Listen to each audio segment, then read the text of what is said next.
وقالت اليهود ليست النصارى على شيء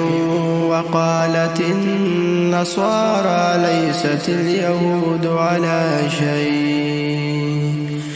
وقالت النصارى ليست اليهود على شيء وهم يتلون الكتاب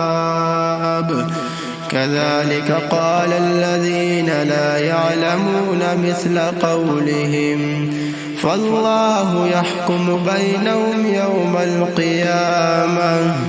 فالله يحكم بينهم يوم القيامة فيما كانوا فيه يختلفون ومن أظلم ممن منع مساجد الله أن يذكر فيها اسمه وسعى في خرابها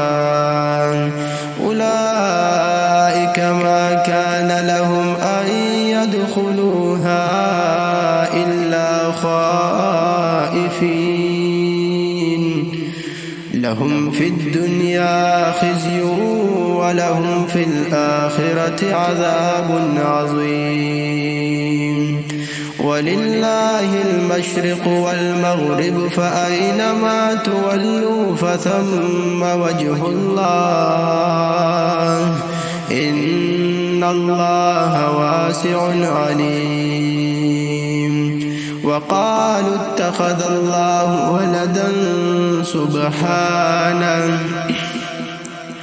وقالوا اتخذ الله ولدا سبحانه بل له ما في السماوات والأرض كل له قانتون بديع السماوات والأرض وإذا قضى أمرا فإنما يقول له كن فيكون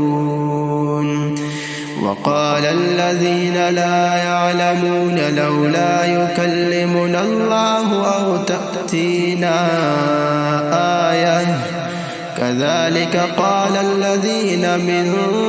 قبلهم مثل قولهم تشابهت قلوبهم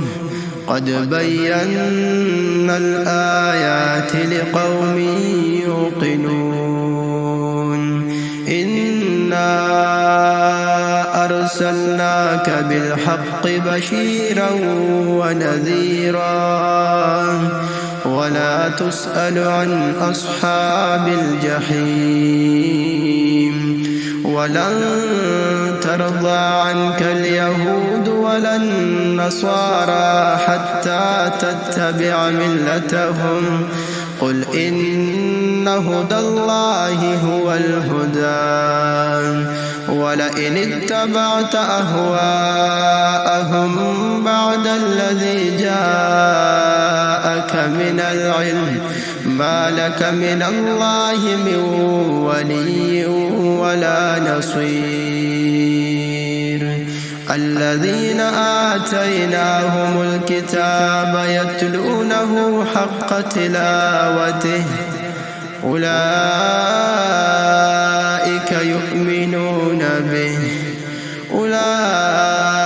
يؤمنون به ومن يكفر به فأولئك هم الخاسرون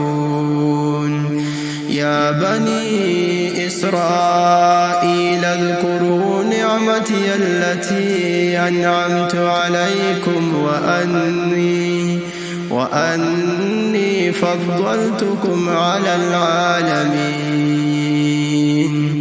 واتقوا يوما لا تجزي نفس عن نفس شيئا ولا يقبل منها عدل ولا تنفعها شفاعة ولا هم ينصرون وإذ ابتلى إبراهيم ربه بكلمات فأتمهن قال إني جاعلك للناس إماما قال ومن